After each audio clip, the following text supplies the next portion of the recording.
Domingo passado, você assistiu atentamente o que foi o Seminário Internacional de Revitalização da Bacia Hidrográfica do Rio Itapecuru.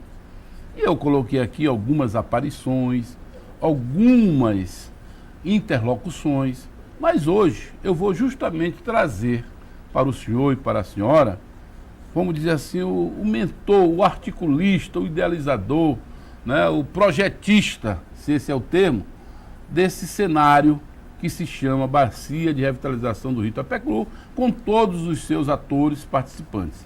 É o nosso grande economista, Raimundo Palhano. Bom dia, Palhano. Bom dia. Palhano, primeira pergunta que não deixa calar. O que é o plano de revitalização da Bacia Hidrográfica do Itapecuru? Primeiramente, parabenizado por um programa tão importante, né, porque trata de uma matéria fundamental para o desenvolvimento sustentável da humanidade, não só do Maranhão e do Brasil, mas do mundo. Bom, com relação à questão do plano de revitalização da bacia hidrográfica, nós estamos entendendo, isso no âmbito do planejamento do Estado, de que o planejamento das bacias, do desenvolvimento das bacias hidrográficas do Maranhão é algo estratégico e fundamental, e isso se insere dentro da nova política de regionalização do Estado. O planejamento estadual está entendendo que, além das 32 novas regiões de planejamento que foram recentemente criadas, nós vamos ter também as bacias hidrográficas como regiões de planejamento. Aquelas unidades de planejamento. Unidades de planejamento. Como a lei preceitua. Como a lei preceitua. Então é nesse contexto, né, de se redesenhar, de se redefinir um novo formato de gerir as políticas públicas é que se insere o problema da revitalização. Além disso, está ligado a um assunto fundamental para nós, que é a questão da água, diz respeito ao abastecimento de água de cidades importantes do nosso estado, e por outro lado é um rio que tem a ver com muitas pessoas, muitos maranhenses, né, numa aproximação, cerca de 1/3 da população maranhense está direta ou indiretamente associada a esse rio. Então, se o rio morrer, nós estaremos, né, comprometendo fundamentalmente o futuro dessas populações. Então, nós precisamos fazer com que a bacia do Itapecuru e as outras bacias que nós temos, o Maranhão é uma espécie de Mesopotâmia, porque tem essa quantidade de bacias, mas que estão em estado deplorável, e se o poder público não fizer algo consistente, nós pagaremos um preço muito alto.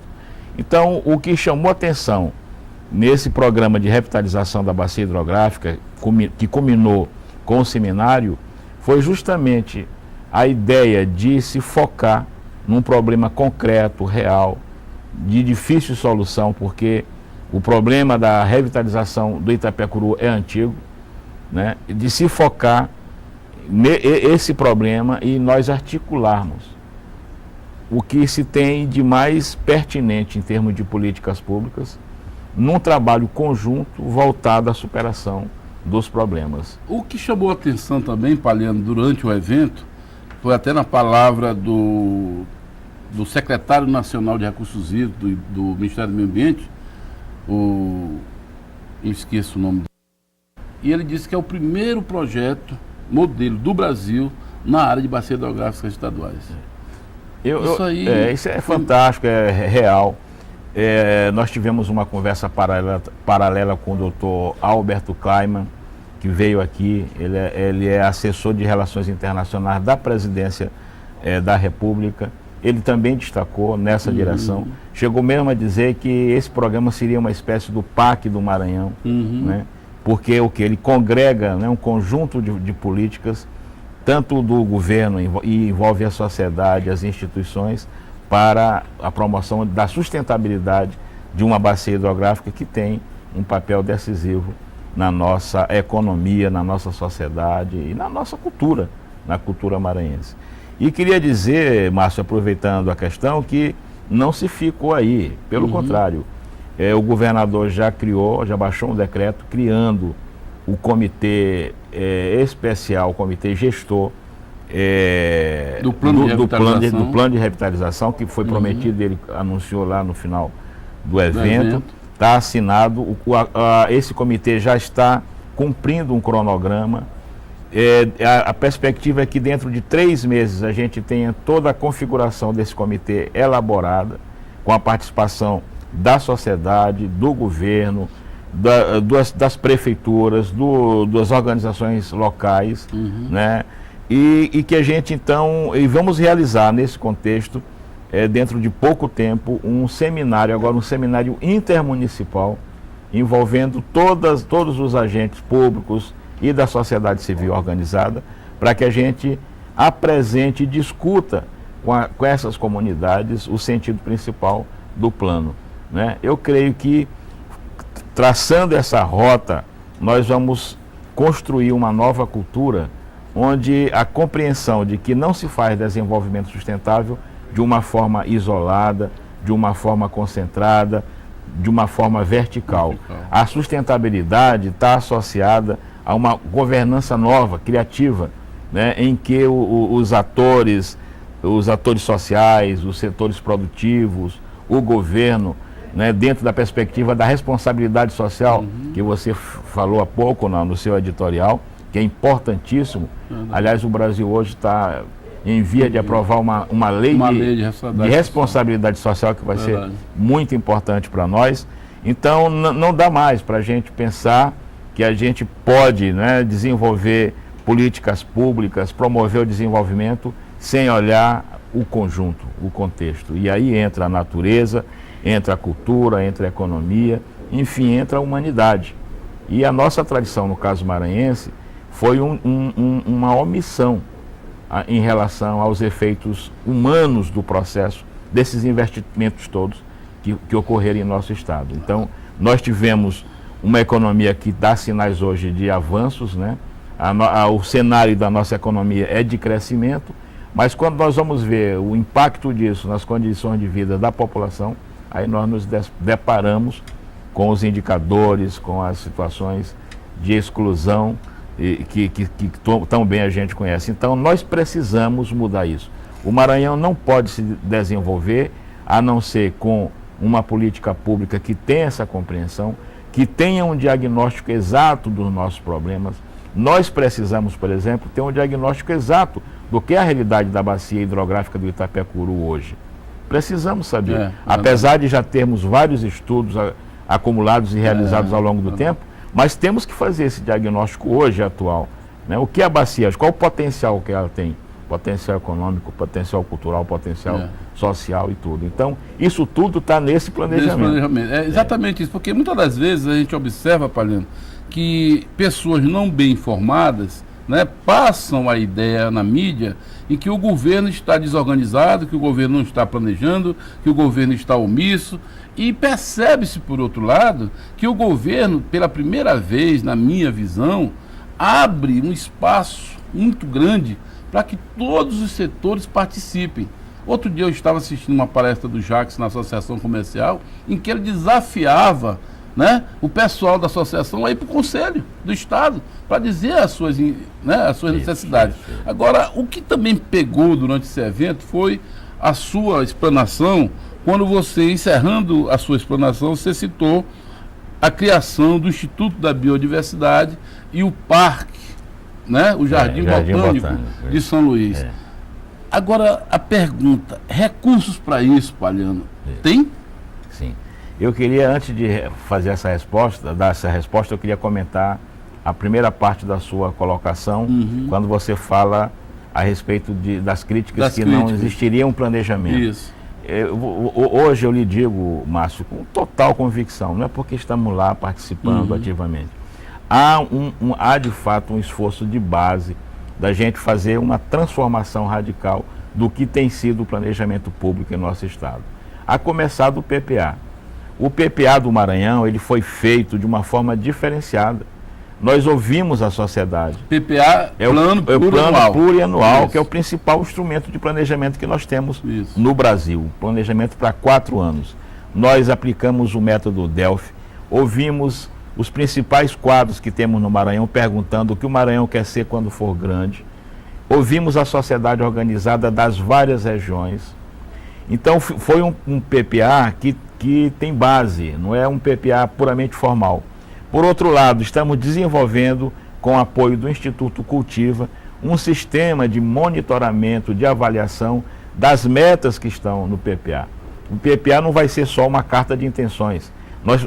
A CEPLAN terá um sistema de indicadores que vai permitir monitorar o desenvolvimento das ações previstas no PPA. Eu gostaria de citar, por exemplo, que hoje o planejamento do Estado, ele dispõe esses estudos de regionalização que foram feitos, né, que vão mudar de fato o nosso formato de gestão pública, eles foram desenvolvidos no planejamento, com muita ciência, contando com as universidades, uma participação ativa da universidade estadual. Nós desenhamos, a partir de ouvir a sociedade, de ouvir os pesquisadores, quais são as regiões que nós deveremos ter. E a perspectiva é que a gente não faça só uma regionalização de cunho puramente administrativo. A ideia central, a filosofia, é transformar essas unidades administrativas em verdadeiros territórios de desenvolvimento. Essa é a nossa perspectiva. É aí que se insere, por exemplo, a política de bacias hidrográficas. É aí que se insere a questão do rio Itapecuru. Quando esse Estado tiver sua gestão descentralizada, que hoje é profundamente centralizada, o orçamento é centralizado, né? Enfim, o PIB é centralizado, né? Então nós temos que fazer com que o Maranhão como um todo, as economias que nós temos espalhadas nesse território maranhense, que elas tenham incentivo e se desenvolvam. Incorporamos também no planejamento as relações internacionais. A partir do seminário foi criado um comitê especial de relações internacionais situado no sistema de planejamento do Estado. Quer dizer, além de buscar a cooperação nacional, o planejamento público hoje da CEPLAN está também preocupado em aproveitar as oportunidades de troca de conhecimento, de buscar apoio financeiro internacional para desenvolver projetos estratégicos para o nosso Estado. Então tem uma série de coisas, de instrumentos, de inovações que não eram comuns. O grande problema que a gente enfrentou no começo é que, de fato, o nosso Estado aqui, o Estado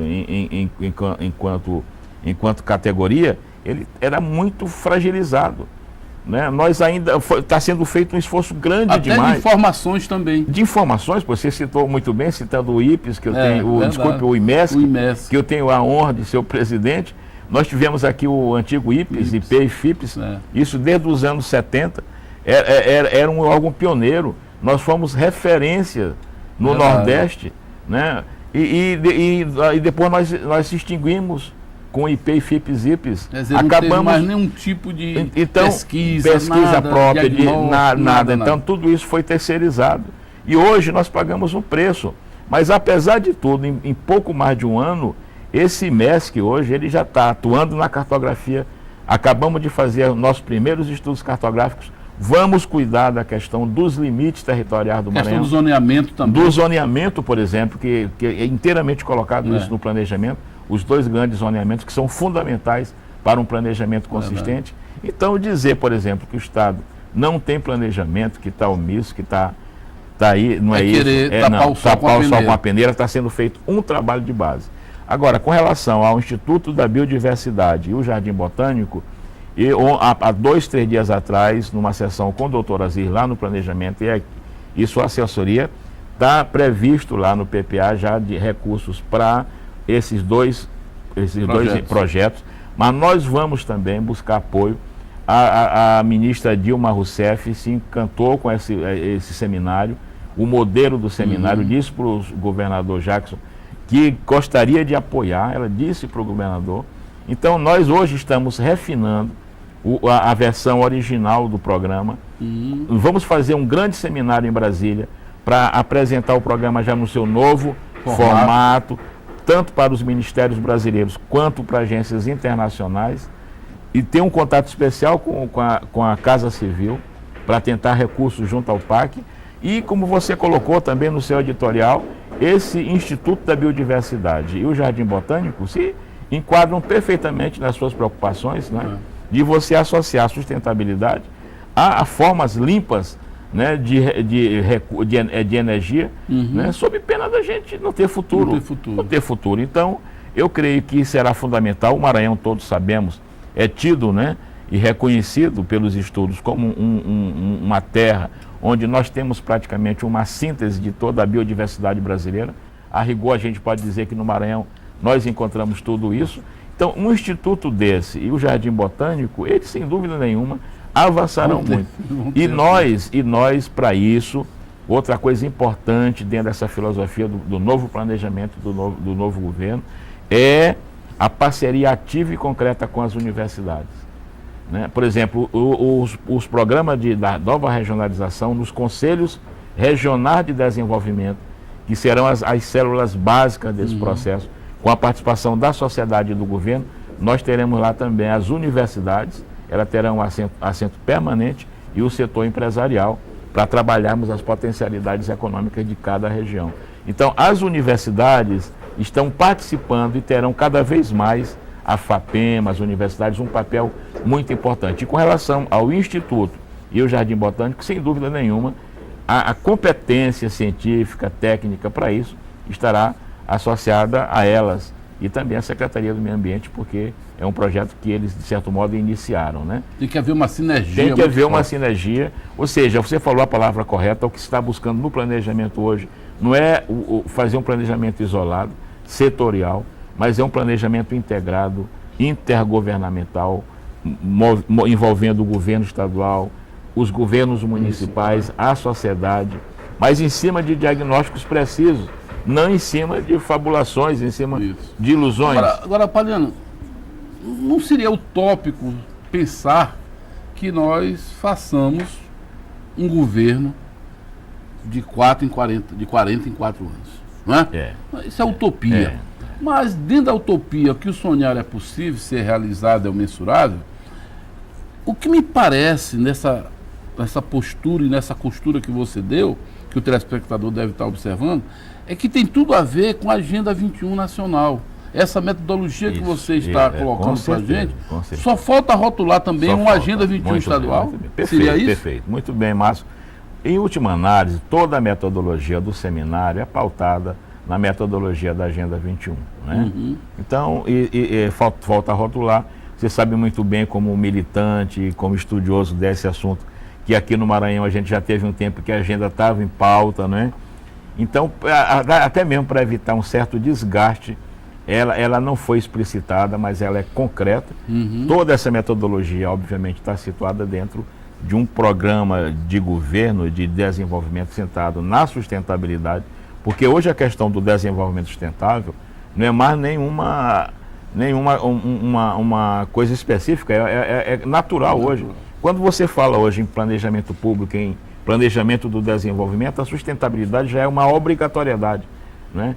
Não é mais possível você pensar em outras formas, porque está aí o exemplo mundial, está aí o exemplo brasileiro e, sobretudo, o exemplo maranhense. Né? Até porque a globalização que a gente fala tanto, as pessoas pensam que está muito longe. Né? Não, tipo não gases de efeito estufa. Não, só acontece lá fora. Lá que o Algol disse lá do céu. Aonde? Está aqui pertinho da gente. Bem pertinho. Não é isso? Agora, Palhano, o que me chamou a atenção também durante toda essa exposição do seminário, que aconteceu recentemente, é que a concepção do desenvolvimento sustentável, ela tem algumas interfaces que não ficaram claras. Por exemplo, né, a educação, né, posta pelo professor Lourenço, a saúde posta pelo Edmundo, e a questão da educação sanitária e da educação ambiental ficaram um pouco dissociadas. Como é que você vê esse bioequilíbrio aí? Como é que a gente poderia fazer uma reengenharia de processos, que a educação seja multidimensionada,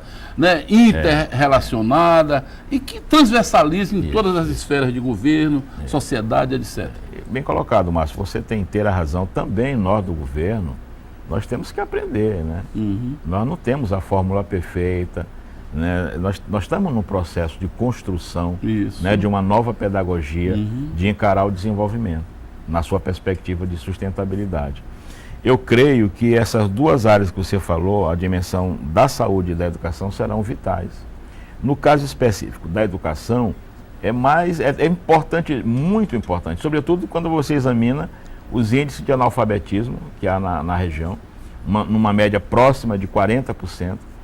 Até porque você deu números lá, estarrecedores sobre esse nosso reprocesso de alfabetização. De alfabetização. Então se não há possibilidade, vocês como entendedor do assunto, de se promover o desenvolvimento sustentável de qualquer comunidade, de qualquer país, de qualquer região, se não houver o empoderamento social.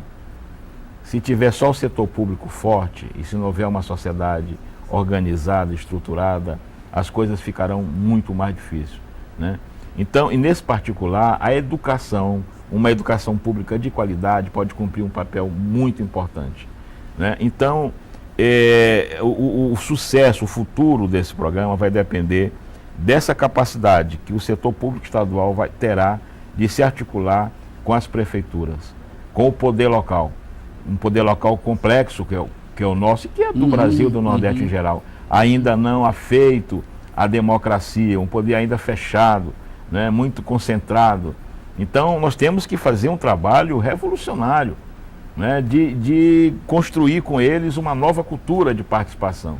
E para isso eu vejo que uma das coisas mais importantes é o fortalecimento, é o empoderamento das organizações sociais locais, do empresariado, dos sindicatos, né, Fabiano, fala nisso, esse programa que me foi apresentado aqui na época do Carnaval, programa estadual com ONGs sociais e ambientais, você estaria propenso a receber essa proposta das ONGs que estão trabalhando em cima dessa ideia? Olha, eu acho isso fantástico, está dentro do espírito do planejamento, nós receberemos com o maior prazer.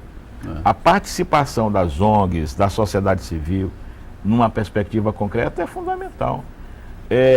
A questão desse programa da revitalização da bacia do Itapecuru, na fase 2 que estamos iniciando, a dimensão da participação da sociedade civil está lá contemplada. E nós vamos construir isso com as ONGs que já atuam lá na região, que já tem até aplicação. Mostraram o serviço, né? Em muitos casos até revelando a ausência do poder público, né? Exatamente. Elas tentando eu sou testemunha daquele processo lá do Pirapema-Mascodó, que eu estive lá em junho de 2005, na época do Lemos. Agora, Palhano, a curiosidade é muito grande. Baixada e PDVSA venezuelana. Na época, no seminário, eu conversei com um cidadão venezuelano, falando sobre a questão da possibilidade de gás fazer uma regional da PDVSA no Maranhão, e ele disse que tem tudo a ver.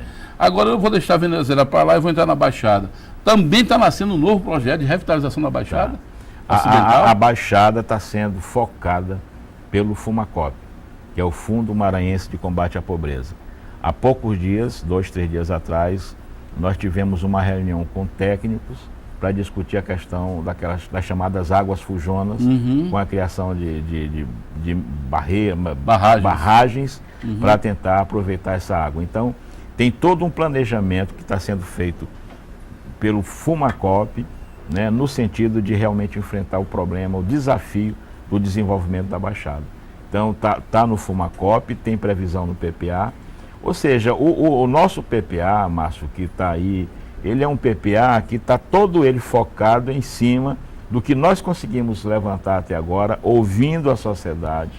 O cidadão tem acesso ao PPA? Tem acesso. Tranquilo, né? Tranquilamente. O PPA é público, ele está sendo, inclusive agora, até abril, ele vai ter que ser revisto pela lei, né? Isso. Estamos em franco momento de revisão do PPA, aberto, qualquer cidadão, cidadã, qualquer movimento social que queira nos honrar com a visita lá na CEPLAN para discutirmos isso, será o maior prazer.